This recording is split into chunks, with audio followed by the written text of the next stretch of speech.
안녕하십니까. 감사스마일입니다. 오늘 주말입니다. 주말 어떻게 잘 보내고 계시는지 모르겠네요. 저는 오전에 손님 미팅이 있어가지고 오전에 손님하고 집 보고 오후에 이제 점심 먹고 이제 방송하는데요. 제가 오늘 방송할 주제는 또 하나의 총선 이슈, 집값 변곡점에 서다. 일단 헤럴드 경제 그 소식, 그 뉴스 기사로 일단 오늘은 방송을 한번 해보겠습니다. 4년마다 장밋빛 공약이 넘쳐나고요. 경기 침체 땐 상승 동력화가 실패가 될 수 있고, 여당은 주거복지, 야당은 규제 완화, 최고 열쇠는 코로나19 극복이라고 이렇게 머리글에 이렇게 이야기를 했는데요. 역대 총선과 서울 아파트 매매가격 변동률을 비교를 해봤는데 저는 이게 큰 의미가 없다라고 보는 게 일단 과거에 이제 총선 이후에 일단 뭐 그런 변동률을 비교해 주는 거기 때문에 지금 예를 들어 가지고 지금 2020년 죄송합니다. 2021년 2020년에 이제 21대 총선 이후에 앞으로 어떻게 진행될 것인가를 갖다가 제가 생각했을 때는 이거는 뭐 그냥 참고만 하시는 게 좋을 것 같고요. 저는 2008년 2009년도부터 이제 부동산에 입문을 했기 때문에 2008년도에는 제가 이제 공인중개사 시험 준비를 했었을 때니까 이때는 크게 뭐 부동산에 대해서 관심을 안 가졌을 때고요. 본격적으로 2009년도부터 이제 부동산을 시작을 해서 관심을 갖게 됐고, 제가 기억으로 2012년도 19대 총선 때는 이때는 상당히 부동산 가격이 많이 안 좋았습니다. 상황이. 서울도 뭐 지금 보시면 마이너스로 지금 되어 있는데 사실 이때는 아무도 집을 사지 않은 시기였습니다. 그리고 2013년도에는 뭐 분양을 했던 단지마다 다 마이너스, 그리고 미분양 뭐 이렇게 상당히 안 좋은 수도권, 서울의 집값이 마이너스 7%까지 이렇게 1년에 떨어졌다라고 말씀하면 아무도 안 믿을 거라고 생각을 하는데 실제로 2012년 제 기억으로 그렇고요. 2016년도에는 조금 이제 상황이 좀 달라졌죠. 이때부터는 좀 집값이 좀 올라가는 그런 추세였고, 이제 박근혜 정부가 어떻게 보면 이제 집값을 좀 많이 이렇게 뭐 집값을 갖다 상승하는데 조금 약간 1등 공신까지는 아니더라도 이렇게 많은 부양책을 갖다 폈고, 뭐 다주택자 양도세 감면이라든지 기타 이런 정책들도 상당히 많이 폈었는데 일단은 이건 참고만 하시고요. 일단은 4.15 총선이 다음 주, 지금 오늘 4월 11일이니까 정말 4일밖에 안 남았네요. 저는 정치적인 이야기는 하지 않겠습니다. 단 부동산 관련해가지고 4.15 총선의 최대 승부처인 수도권을 관통하는 키워드 중 하나가 부동산이고, 역대 총선에서 선거 결과에 따라 집값 흐름이 바뀌는 변곡점으로 작용했던 경우가 적지 않았기 때문에 과연 이번에 총선 전국이 어떻게, 과연 뭐 여당이 승리를 할지 야당이 승리할지는 모르겠지만 여당이 승리를 하게 될 경우에는 아무래도 지금 서두에 이야기했던 것처럼 주거복지 쪽으로 많이 갈 것 같고요. 야당이 만약에 승리를 하게 되면 규제 완화 쪽으로 많이 가겠죠. 그거는 이제 표심, 민심이 어떻게 작용하느냐에 따라 달라지겠지만 일단 그렇습니다. 그리고 역대 총선이 어땠냐라는 이런 것들은 제가 생각했을 때 뭐 참고만 하시면 좋을 것 같고요. 저는 그냥 이 신문 기사를 그대로 읽는 것보다 뭐제 생각을 일단 말씀드리면, 여당에서는 주거복지를 확대하겠다. 그리고 야당에서는 규제 완화를 하겠다. 근데 여기 이게 이제 정말 코로나19에 지금 딱 절묘한 시기에 지금 이게 선거 전국에 지금 이게 봉착되어 있는데 정말로 여당과 야당의 이제 부동산 정책 기조는 상당히 다릅니다.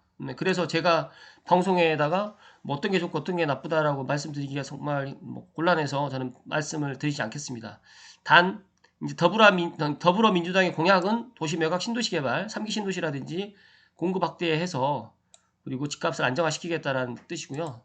미래통합당 야당은 서울 도심지역 재개발, 재건축 용적률 규제 완화를 하고 3기 신도시 철회하겠다, 분양가 상한제 폐지하겠다, 이런 기존 정부 정책하고 좀 반대되는 그런 정책을 갖다 했는데, 제가 생각했을 때는 여당과 야당이 정말 극과 극으로 지금 대치되어 있는데 제가 생각했을 때는 좀 이거는 좀 잘못됐다라고 저는 생각을 하고요. 일단은 문재인 정부가 2017년 출범 이후에 정말 19번의 대책을 지난 2월 20 대책까지 강력한 규제 정책을 펼치고 있었는데 정말 아이러니하게도 코로나 때문에 조금 부동산 시장이 지금 주춤하고 있습니다, 지금. 그래서 어떻게 보면 19번 대책을 내놨을 때는 집값이 안 잡혔는데 이 코로나 때문에 집값이 잡히는 정말 웃지 못할 그런 일이 지금 생겼는데 일단 그렇습니다. 그리고 부동산 업계 안팎에서는 여당이 총선에 승리할 경우에 이전과 같은 부동산 규제 정책에 한층 힘이 실릴 것으로 예상하고요. 뭐 계약갱 신청권 강화라든지 전월세 상한제 등등 21대 국회에서 재추진될 가능성이 높다라고 지금 전문가들이 예견을 하고 있고요. 권대중 명기대 부동산 교수님께서는 정부의 규제 정책 기조가 쉽게 바뀌질 않을 것이다. 향후 경제 정책 관련해가지고 역대 정부에서 건설이라든지 부동산 분야 활성화 정책을 펼쳤지만 이번 정부는 포함하지 않을 가능성이 없다라고 지적을 했는데 저는 조금 반대되는 생각이 있습니다. 그 이유는 만약에 코로나19가 없었으면 정말 이대로 쭉 갈 수도 있을 텐데 코로나가 이제 지금 뭐 우리나라뿐만 아니라 세계적으로 지금 다 이렇게 진행을 하다 보니까 뭐 제가 생각했을 때는 SOC라든지 기타 부동산 경기를 갖다 좀 약간 활성화시킬 수 있는 방안을 강구해서 일단은 조금 뭔가를 좀 지금의 이런 기조를 바꾸는 기보다는 코로나 때문에 약간 좀 변경의 여지가 남아 있지 않을까라는 뭐 조심스럽게 감사스마일은 그렇게 생각을 해보고 있고요. 또 전문가들이 이제 총선 결과에 따라 가지고 단기적으로 집값에 영향을 미칠 수 있지만 현재 상황에서는 이 신종 코로나 19 때문에 이게 앞으로 어떻게 극복이 되고 뭐 백신 개발이 된다든지 예를 들어서 이제 우리나라가 이제 코로나 19에 선도적으로 이제 앞서 나간다고 하면 더 좋은 영향을 받을 수도 있을 거라는 이런 변수가 정말 이 코로나 19가 정말 이 변수가 돼 버렸습니다, 지금. 그래서 저는 오늘도 이제 오전에 이제 집을 보여드리면서 이제 뭐 이야기를 드렸지만 제가 이제 감사 스마일이 선의로 이제 말씀을 드립니다. 선의. 뭐, 제가 저에게 상담을 해주신 분들이 상당히 많이 있지만 선의 악의라는 게 있잖아요. 근데 저는 제가 정말 착하게 제 생각을 말씀드려요. 뭐 제가 어떤 이익을 갖다 바라고 그렇게 이야기를 드리는 건 없으니까 선의로 제가 이야기를 드리면 지금 삼성은 정말 매수에 가장 적합한 타이밍이고 이 코로나19 때문에 정말 이 집값도 지금 많이 올라가 있지 않은 상태고 뭐 신분당선이라든지 기타 뭐 여러 가지의 이런 뭐 GTX-A도 지금 공사를 계속하고 있기 때문에 저는 정말 이 기회에 이 코로나19의 이 기회를 놓치지 않았으면 매수하는 입장에서 말씀을 드리면 정말 이런 말씀 꼭 코로나19 때문에 이 주춤에 있을 때 내가 원하는 집을 좀 이렇게 매수하는 방법을 추천드리고 또 매도하시는 분들에게는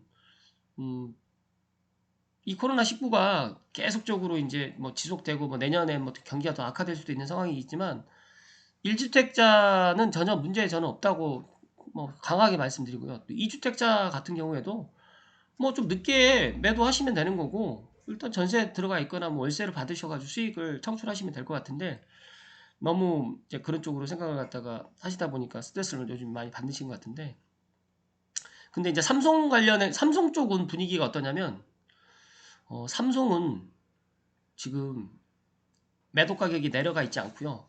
매수 가격은 뭐 그래프를 보시면 아시겠지만 덕양구는 마이너스는 없고 뭐 소폭 지금 계속 상승 주간 단위로 보게 되면 계속 소폭 단위로 상승을 하고 있는데 제가 개인적으로 그 신분당선 서북부 연장 발표를 좀 늦췄으면 하는 게 제 개인적인 생각입니다. 뭐 물론 올해 아니라 내년이 아니라 올 전반기에 발표를 하지 않고 올 하반기에 발표를 했으면 어떨까라는 개인적인 생각입니다. 개인적인.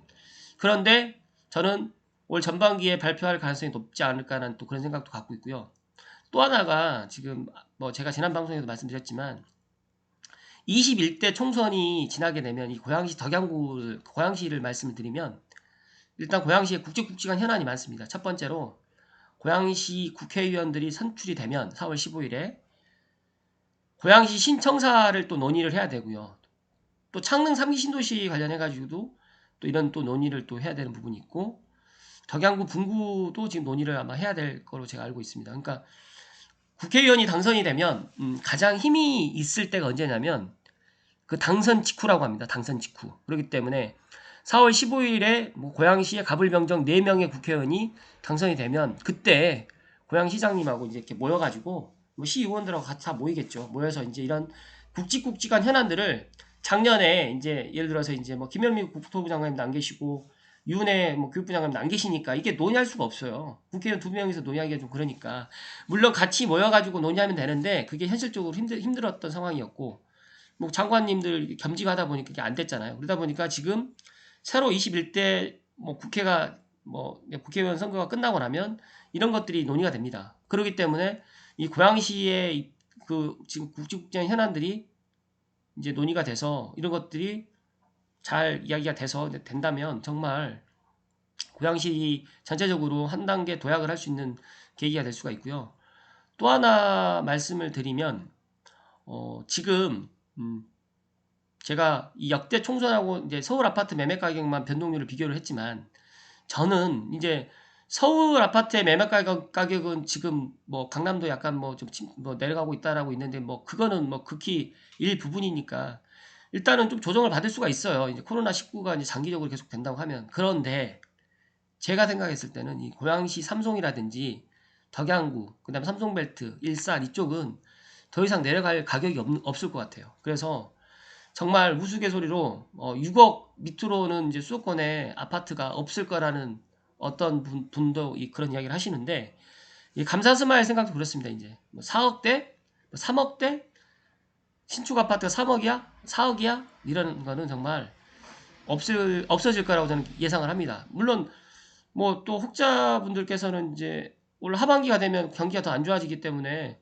뭐 급매물들이 막 나올 거다 막 이렇게 예상을 하시는 분도 있는데 뭐 물론 그런 지역이 있을 수도 있겠죠. 그런데 저는 삼성벨트나 특히 삼성의 이쪽에 앞으로 뭐 타운하우스도 지금 오금동이 좀 들어오고요. 뭐 지축지구도 계속적으로 신축 뭐 들어오고 입주하고요. 그다음에 향동도 뭐 올 하반기에 또 A3 또 입주하고 항동도 입주 마무리, 덕은지구 또 입주하고요. 다 새 아파트들로 입주하는데 이제 분양은 없어요. 지금 삼성 쪽은 삼성벨트는 분양 남아 있는 게 이제 덕은자이 빼고는요. 제가 알고 있기로 뭐 주상복합 한 군데 덕은 쪽에 있고 제가 뭐 임대아파트 빼고는 없습니다. 분양 받을 수 있는 게. 그리고 대곡역 쪽에 뭐 이제 뭐 능곡에 있는 그쪽 쪽, 그다음에 뭐 원당에 있는 뭐 재건축 들어가는 이런 단지 빼고는 없어요. 물론 장항지구라든지 뭐 청년 3기 신도시가 남아 있긴 하지만 그건 아직까지 시간이 조금 더 길게 이제 뭐 당장 할 게 아니게 조금 시간이 더 걸린다고 가정했을 때 지금 당장 이제 한 2, 3년간은 정말 새 아파트를 분양받을 수가 없다라고 이제 고양시가 저는 그렇게 예상을 하기 때문에 아마 이 총선 지나고 난 다음에 이 고양시 특히 삼성벨트 쪽 덕양구는 정말 지금의 가격이 정말 착했다라는 생각을 하게 될 거라고 저는 예상을 합니다. 그래서 일단은 저는 4.15 총선이 과연 다음 주 이제 수요일 날 끝나고 나면 뭐 예를 들어서 이제 여당이든 야당이든 이제 어떤 뭐 국민의 심판이 있겠죠. 그걸 기초로 했을 때 또 이제 뭐 이제 국정이라든지 여러 가지로 문재인 정부가 이제 앞으로 이제 나갈 그런 거라든지 이제 또 이제 고양시가 또 상당한 변화를 하지 않을까라고 뭐 감사스마일 예상을 한번 해봅니다. 아무튼 오늘 주말이고요. 제가 이제 물론 삼성 TV 방송을 정말 매일 하려고 지금 노력을 하고 있는데 아무튼 이 코로나19가 지금 뭐 최근에 이제 확진자가 그렇게 많이 증가되지 않고 좀 많이 좀 좋아지고 있는 상황이긴 하지만 뭐 안심해서는 안 될 것 같고요. 사회적 거리두기 계속해서 해 나가고 조금 더 좋은 소식으로 방송 주제에 담았으면 좋겠다는 생각을 하고요. 오늘 하루도 주말 행복하시고요. 건강한 하루 되시길 부탁드리겠습니다. 고맙습니다.